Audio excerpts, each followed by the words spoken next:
Good morning. Please welcome to the podium Royal Australian Air Force Air Commodore John Haly.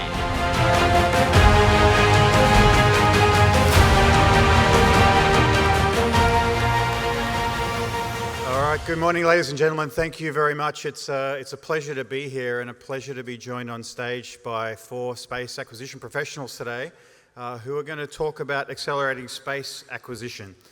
Please help me welcome the Honourable Mr. Frank Calvelli, Assistant Secretary of the Air Force for Space Acquisition and Integration.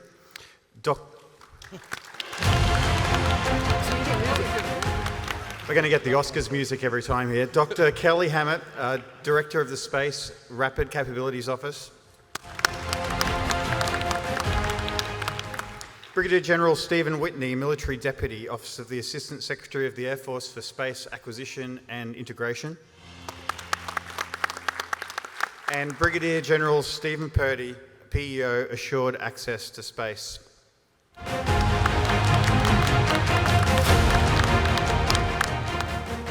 So we're talking before about the audience today, and I think we've all agreed that the one thing that we're 100% sure of is that the one thing that we all have in common is that you're all here as volunteers. And so I'm going to ask the panel as we start to not only deliver opening remarks, but I'd also like them to talk a little bit about what they do and what the role is, and in particular what the roles of their respective officers are as well. So we'll start with you, Mr. Calvelli. Hi, so I'm Frank Calvelli. I am relatively new, 4 months into the job as the first Assistant Secretary for Space Acquisition and Integration, and responsible for space acquisition across the entire Department of the Air Force. Let me start a few opening thoughts. My top 3 priorities in this job are really simple. It's speed, it's resiliency, and it's integration. It's speed in our acquisitions to enable us to deliver new capabilities to our warfighters faster. It's resiliency in our space architecture to make sure that space can be counted on during times of crisis and conflict. And it's integration. It's integrating space with other warfighting domains to support our operational imperatives in the department and to give our warfighters a strategic edge. Now, in 30 seconds, let me tell you how I think we get speed into acquisitions. I think we get speed by doing 3 things. The first is building smaller. Building smaller spacecraft can be done faster. It's just a matter of physics so going small with space and going smaller and more manageable bite-sized chunks of ground are key enablers to speed. A second key enabler to speed is reducing non-recurring engineering using existing technology and existing designs. If we have smaller systems using existing designs and reducing non-recurring engineering, we can go faster. And then finally, the third element of speed is execution. It's actually delivering our programs on schedule and on cost. One of the things as I prep for my hearings this past spring that I noticed was that there's a track record of being late on programs. We have to turn that track record around and actually execute. And if we build smaller, reduce non-recurring engineering, and execute to our plans, there's nothing that can stop us. Thanks, sir. Good morning, everybody. Thanks for being here, and thanks to the Air Force and Space Association Conference for having us on the panel today. I'm Kelly Hammett. I am just under Mr. Calvelli in terms of tenure in my position, 3 months and 14 days. But I am in my 34th year of acquisition and federal service in the Department of the Air Force, came out of the lab primarily. So as I was trying to think of my three opening points last night, instead of sleeping, as I came from the mountain time zone to the eastern time zone, I think I'm going to go off the rails on number 1 right away. It's kind of, if you sat in the last panel session, there was talk about prioritization. For me, it's focus and alignment. And I don't want to upset my boss here, but my predecessor, said speed is king. Well, I am a rocket scientist, actually a degenerate rocket scientist, and so speed is not king. I told my people velocity is king, because velocity is speed with direction. And so that's kind of point number 1. Number 2 was competent workforce with the right experience and training. And so at the Space RCO, we're a selectively manned organization. We handpick everybody that comes in. And we have all the acquisition quals and experience that we're looking for to be successful there. And then the third was, wait for it, I've lost it.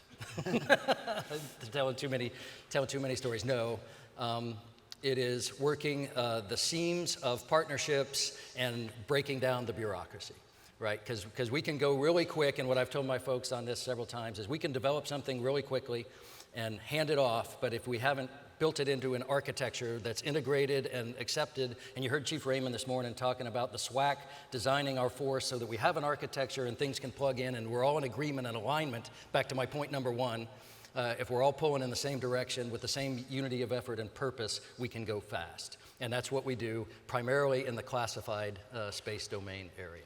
Thanks. Good morning. I'm Brigadier General Steve Whitney. I'm Mr. Calvelli's military deputy.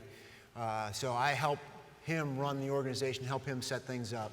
You know, it's a historic time for our department, for the Department of the Air Force, for our Space Force.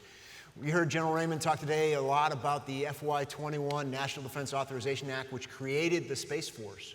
At the same time, that same act did something that's not anywhere else in the federal government. It created the Office of the Assistant Secretary of the Air Force for Space Acquisition and made them a second acquisition executive inside the department.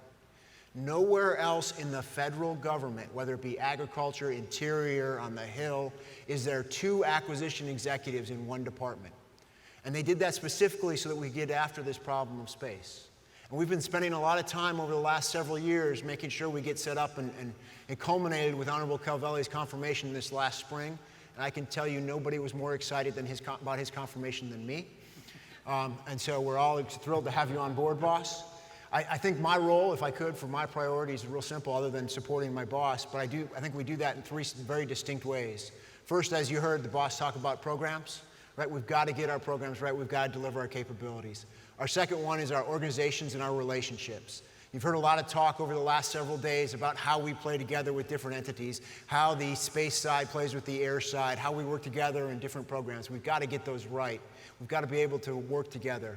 And the third, and most important in my mind, is we've got to make sure we develop our greatest resource, and that's you, our people. And we've got to make sure that we're growing the future leaders, because at the end of the day, what we're up here about is setting the future of space, and we're excited to do so.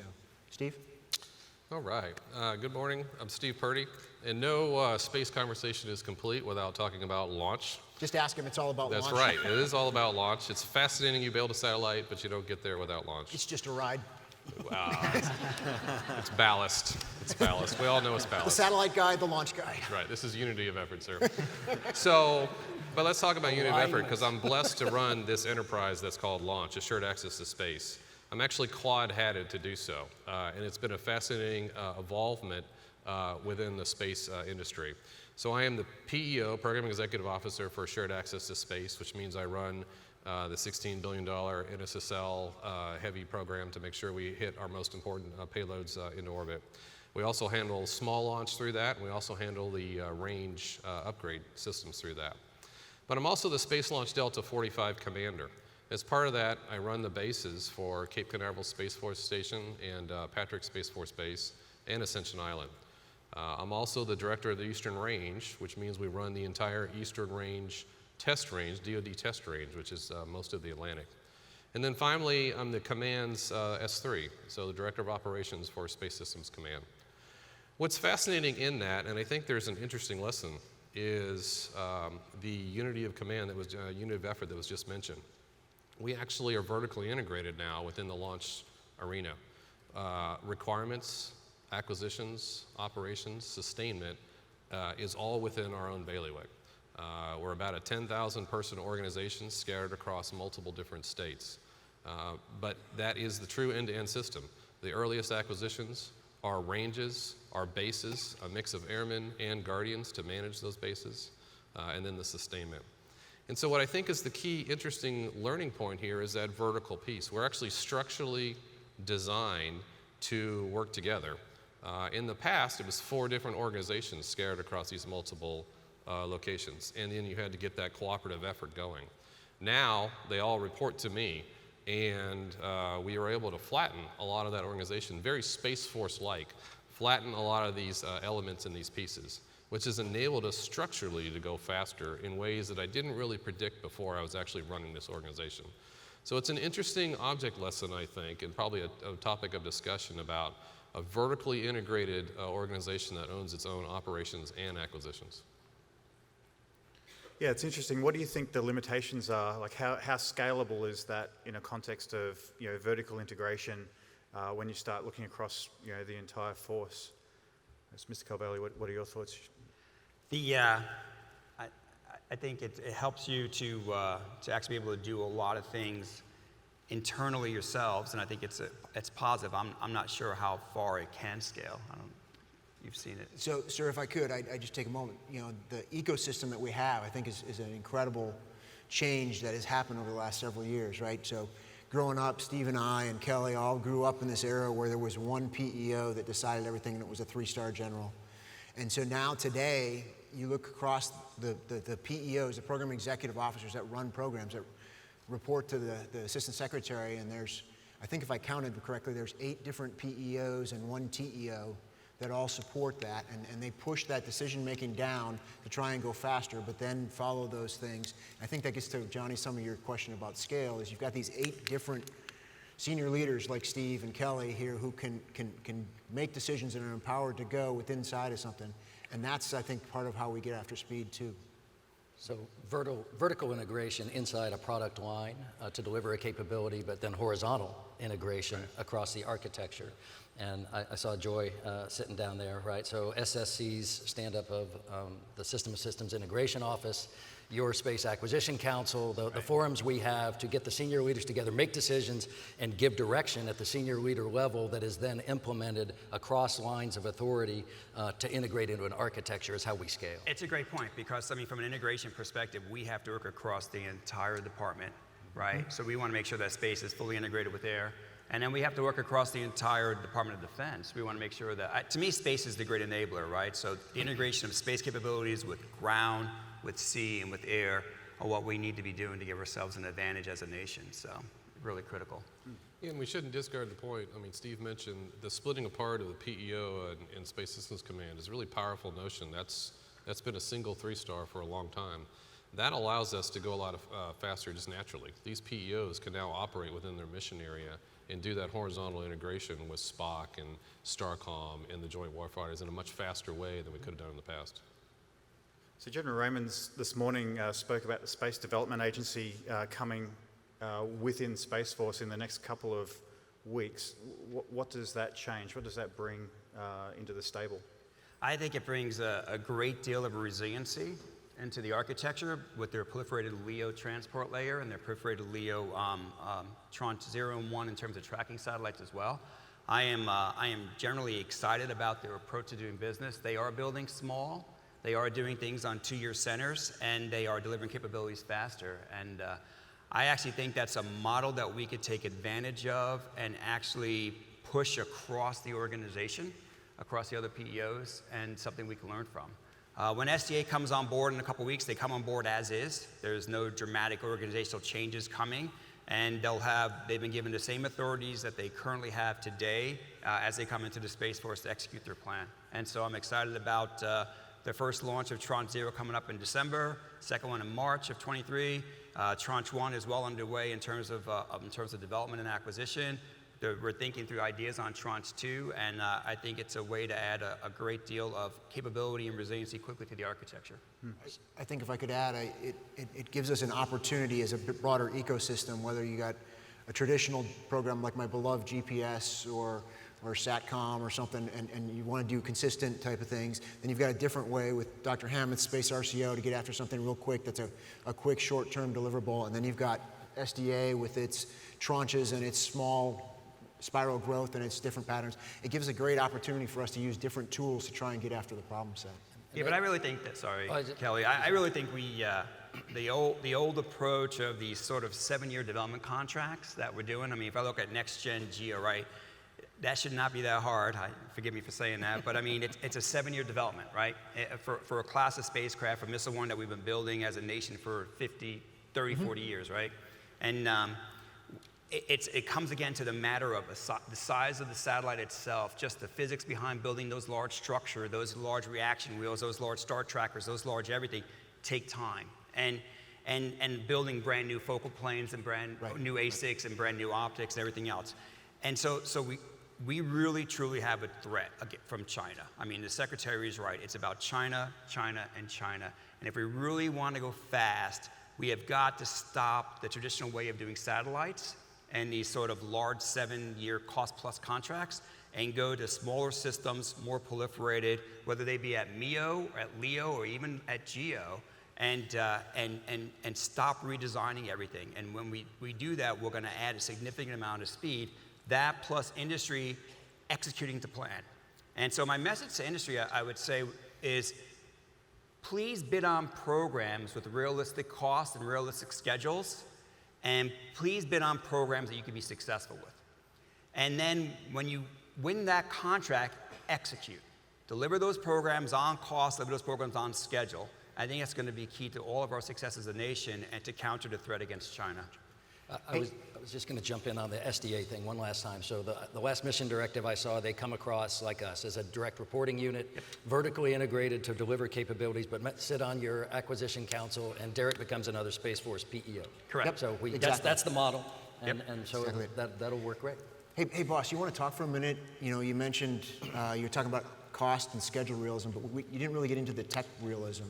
And you and I have had several conversations in your office about, you know, bidding to technology that exists today rather than trying to do that outreach and that grab for the $10 million for just 2% more. I can get it. And that's where we tend to struggle. You want to talk about your thoughts? Yeah, so we love as engineers and scientists to, you know, ourselves in the government as well as in industry, we say, hey, you know what, I've got this existing system that works, but I could redesign and get you 10% extra off this ASIC, this FPGA, this focal plane assembly, this ROIC, whatever, right? And we say, oh, that sounds really cool, let's go do that. And then we end up down this development path for that 10% extra in performance, and we end up adding years to the schedule. And I think that was a perfectly fine approach 10 years ago when there wasn't a real threat. But now that there is a threat, and now there is a sense of urgency, I think we have to back off on that, and we have to start to use existing technology and existing designs in different ways to get speed. And then folks are going to say, well, if you do that, then you never do any development work. Not true. AFRL does an amazing amount of development across the lab, so they're constantly doing that. Industry has a great amount of IRAD going on. I'm just saying, don't do new development on these rapid space contracts that we need to get there faster, whether they're being done by SDA, SSC, Space RCO, or others. And so it's really going to be key for us to enter this new paradigm of how we want to go develop things faster. We just can't afford to do things like we did in the past. Well, and I think I'd add, I mean, the proliferation concept allows you to get after that R&D in a more rapid cycle, which benefits the R&D and the production sides and keeps them live. On the launch side, we see that change occurring as the architecture is shifting out of the larger systems into that proliferation. But, you know, I'll go back to one of the main reasons we have these larger systems is because we had exquisite launch and very minimal launch, a couple launches a year. The boss is up here talking about, you know, a future where we're going to have 300 plus launches a year, most of which is commercial. Commercials enabled us to leverage that, and as they started building commercial small lift, commercial medium lift, and soon commercial heavy lift at mass rates, that allows us to finally go after a different architecture, which allows us to then get after that speed. You're right. I mean, it's amazing where launches come from in the old days, where I think General Raymond said 25 or 30 launches a year to where we are today. So, you know, closing in on 100. So just phenomenal. And I think it allows us to think differently about the architecture across the board for all of our U.S. Space Force. Absolutely. So structurally, how does the launch business going to change or need to change to facilitate, you know, these sorts of visions? Yeah, so from a launch perspective, you really have to go all the way back to the beginning. So it's not only our launch contracts and leveraging the commercial elements and not just building an exquisite one-off system that's designed for government requirements, but trying to figure out ways to leverage commercial launch itself, but also extends all the way into the range and the base management. In a world where we were manned to launch 10 launches a year, and there were 10 government launches a year. Everything was fine. Everyone focused on that. Now, in a world where we're launching 60 missions this year on the Eastern Range, and we're planning for 100 next year, and the 300 in 2 or 3 or 4 or 5 years from now, we really are restructuring at a range level and a base level how we even think. We're not a launch base anymore. We tell ourselves to think like an airport. And when you tell yourselves to think like an airport, it's a new paradigm. And an airport is all about mass operations and mass takeoffs. It's all about providing services such as terminals and terminal support.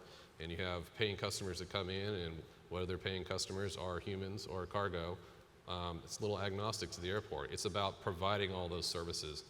So from a port perspective, from a range perspective, we're trying to think like an airport, seaport, airport kind of a model, which is what range of the future is all about. It's really about that range of the now to figure out how to do that dynamic pieces. And then it goes all the way back to the left side, figuring out a way to maximize commercial, and we're helped tremendously by our paying customers on the government side that can take commercial ICDs, that don't want a bunch of mission uniques. The more we're allowed to get into that common methodology, the more we're allowed to get into a commercial buy, which gets to that whole, we talk about a freight train to space. And that freight train is forming, the tracks are forming, and the train is forming. And pretty soon we'll be at a point where there's a train going almost regularly, and you can toss your payload when you're ready on that next hour or next day. So it's a pretty exciting time in launch. And we love it because it will be able to facilitate on the warfighter side new capability on a constant pace. So we spoke before about the length of time that these projects take to build the great big bus and get it ready to go. So how long do we have to wait for all of those projects to, I guess, get pulled through the system before we're focusing exclusively on the build smaller, launch smaller model, or do you see there always being a place for those large, exquisite things as well in almost a hybrid approach? Want to take a grab at that? Sure, I'll go first, sir.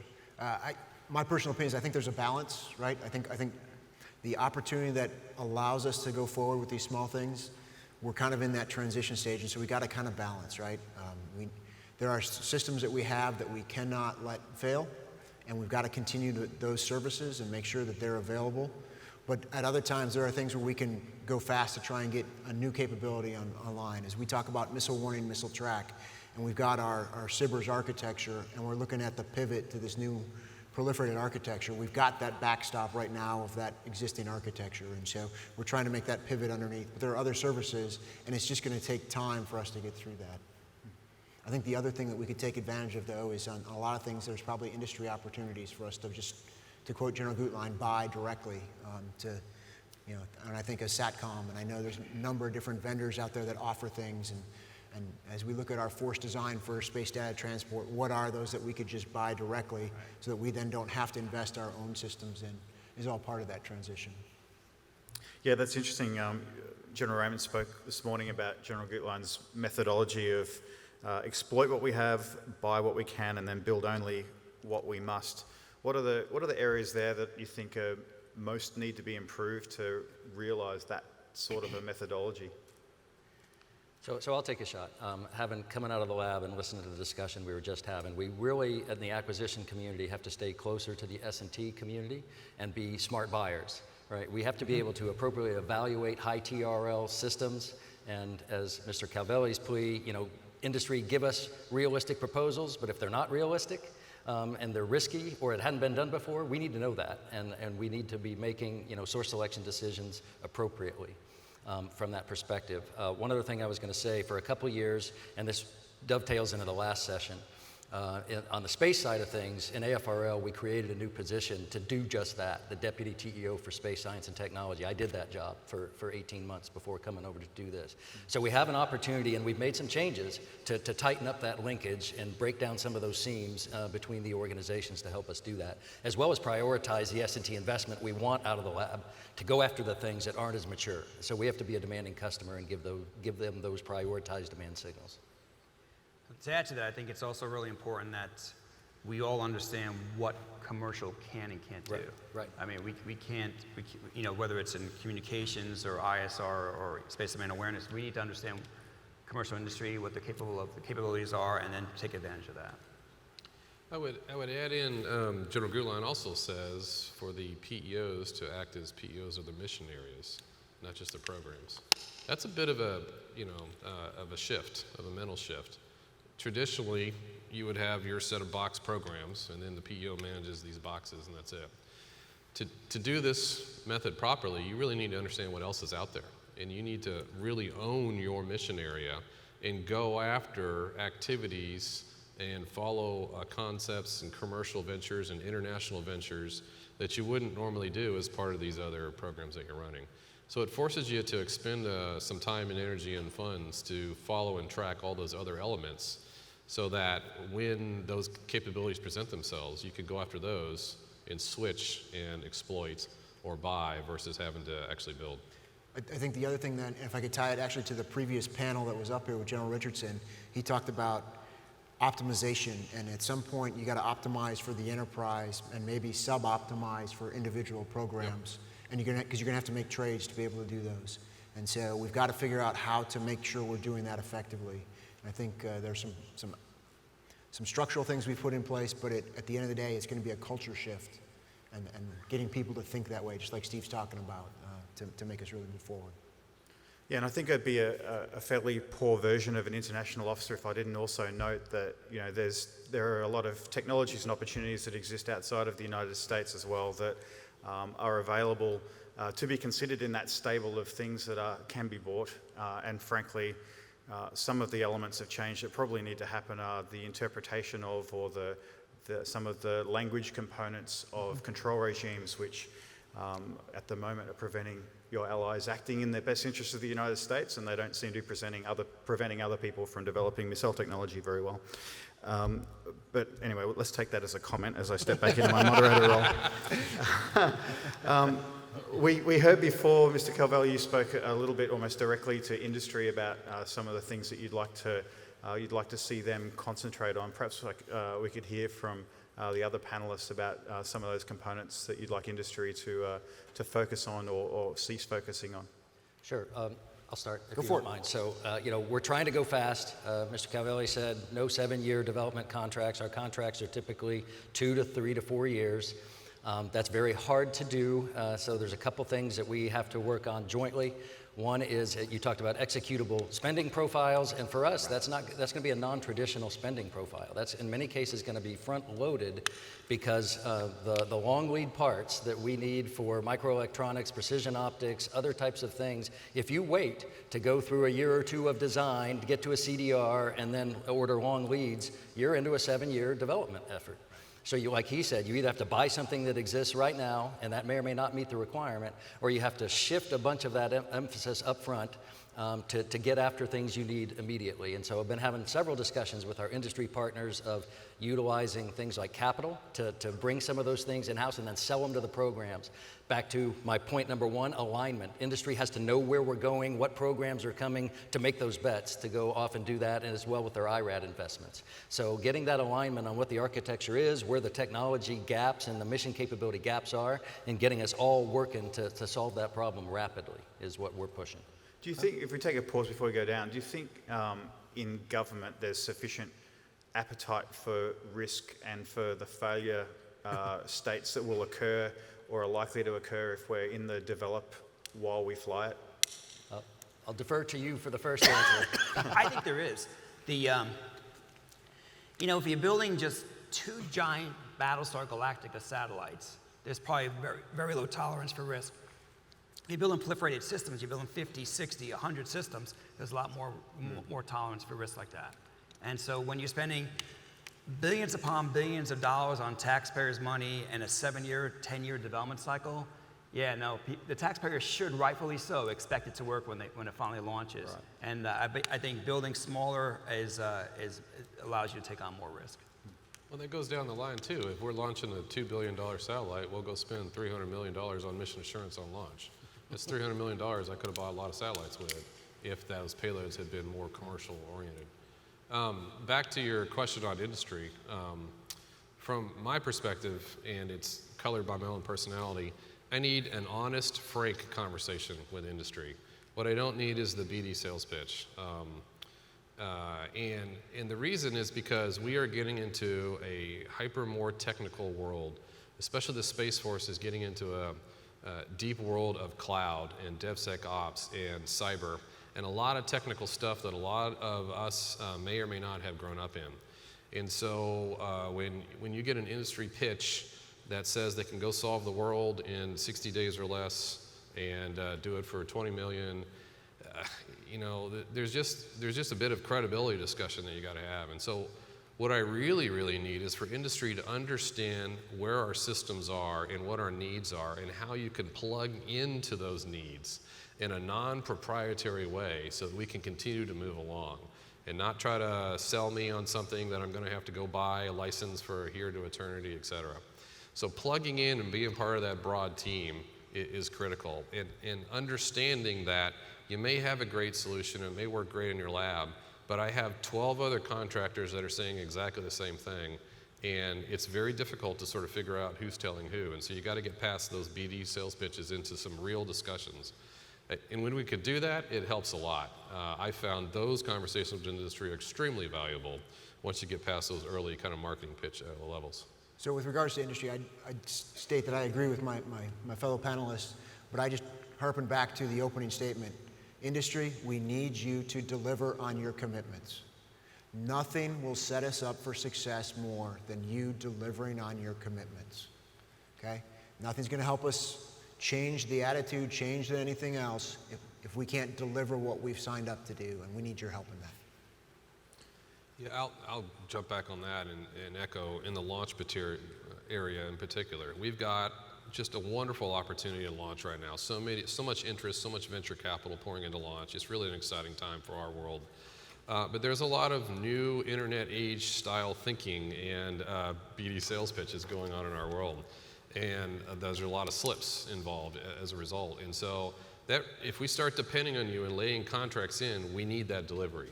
I need the deliveries to hit on time because we are depending on you to launch national security mission critical payloads. Yeah, and those are for warfighter needs. The warfighter needs that data. And so in order to do that, we need the launch vehicles hitting their marks.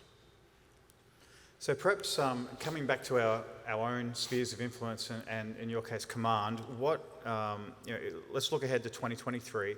What are the practical things that you intend to or seek to do within your roles to accelerate space acquisition? And we might work sort of backwards from you, General Purdy. Okay. 2023, well, launch and range is an ever-changing, ever-increasing activity. So there's a plethora of stuff in our world. I really want to see responsive space get up there, which is really more of my fellow PEO activity, but we have a launch support to that. And that's getting to that 24-hour time period. We need to be able to get to the point where we can go launch a rocket in a mission in 24 hours and get that data flowing. That's like almost unobtainium right now, but we need to find to that point. I'm looking to 23 to really try to hit that home. We're looking to come in with more development of small launch and large launch.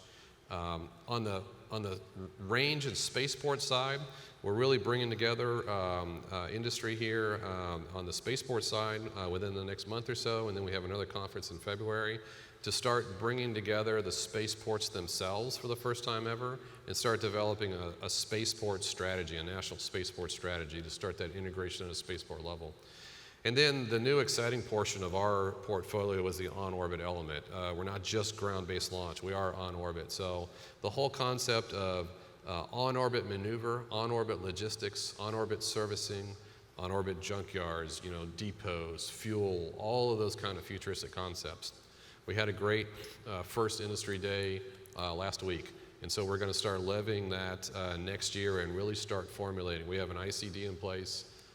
We've had industry in place. They've got great commercial activity that I think we can leverage commercially. So that's an entirely new mission area for the Space Force. And a mission area that right now that we're kind of taking on completely from an acquisitions and operations thinking perspective and shared access on the acquisition side. So I really hope to get to a maturity level on that piece because I think once we understand that, it can backfeed into the architecture and inform the architecture. We can refuel, we can do repair, we can do other activity that will enable warfighter benefit down the long term. All right, so I'll take a slightly different tack. I think as I look ahead to 2030, I think about that's 8 years from now. So to all you captains. 2030 or 2023? I thought I heard you say. I was asking what you intend to do in 2023. Got but, it. But sure, you have to be on your velocity, on your vector. Yeah. It's that Minnesota public education. But as I look ahead, the answer is still the same. When I think about what we need for 2030 and where I want to focus in 2023, it's really the same. I look at the captains and majors out there and think about who's going to be leading our programs. And so how do we develop them? How do we give them the skills? How do we give them the experiences, right? We talk about what skills and what scar tissue, for lack of a better word, that the program manager needs to have to be able to know when to make the right choices and know how to work through these different tough problems. And so how do we spend time over this next couple of years setting them up for success? And that's going to be my focus. Getting them ready for those godlike authorities that were discussed in the previous panel. Yep. Kelly? From a parochial perspective, over the next 3 years, we're going to be delivering 10 to 12 systems. That's where we're laid out. And so I talked about earlier kind of the alignment piece and the integration piece. I need to have the processes in place for rapid fielding and acceptance of these things, and that's not getting a lot of traction right now. So I have rapid acquisition. I'm going to build these things. I'm going to be like, here's your satellite. And they'll be like, okay, stand in line for 3 years while we figure out how to use it. And so we can't have that. And then similarly, in many cases, our model is to build the first or the first few of something and then give the production line to SSC. So we're working all those how do we palm for money and then move budget and set up, contractual transfers. There's a lot of details, mechanics that we as a Space Force have to come together on to get the benefit out of the things that we're building quickly. On the enterprise side of the house, and this was alluded to earlier, I'm excited by all the work that SWAC has been doing. We need to get the timing of those mission designs to influence our budgeting process. And so we're working on that. And then, that is the way to do this. It is, project the force design you need, do the analytics, and then get the resources you need to go execute and then defend it in the process. And so we've been I'm excited because as a deputy TEO, I saw the Air Force process and I saw the Space Force process. And we really have an opportunity to move the needle with how we're doing it on the Space Force side of the house. For me, I'm rather happily surprised by the pivot and the architecture changes the Space Force has already started. They have done an absolute magnificent job of getting to more of a hybrid architecture that includes more proliferated systems, more smaller systems, some larger systems, and a much more resilient architecture. For me, the focus of next year is executing. It is actually making sure that we deliver now the great set of work that's been done over the past couple of years by the department and by the Space Force. And then following that execution is really going to be making sure that we integrate in with the new PEO in terms of BMC2, BMC3, with Luke and his team, making sure that space is integrated fully across the department, and really defining sort of the next block of programs that we have to go off and build and execute. So execution is really a key thing for us this next year. Oh, that's awesome. And before I give you the opportunity each to give 30 seconds of final words, I think it's great to have those actionable things to go out there and do. And I particularly applaud General Whitney the focus on the human being development component to that, because ultimately without that, you can have all the funky things floating around that you want, but we're not going to be doing anything with them. Right. General Purdy, why don't you start us off with any closing points or anything that you want us to think about, noting we haven't touched on all the topics we might have otherwise spoken about. One last thought piece I'll put on the table is we talk about accelerating acquisitions. I'll bring it back to the beginning. You can't just do things in operations or do things in our operations and acquisitions, our contracts, et cetera.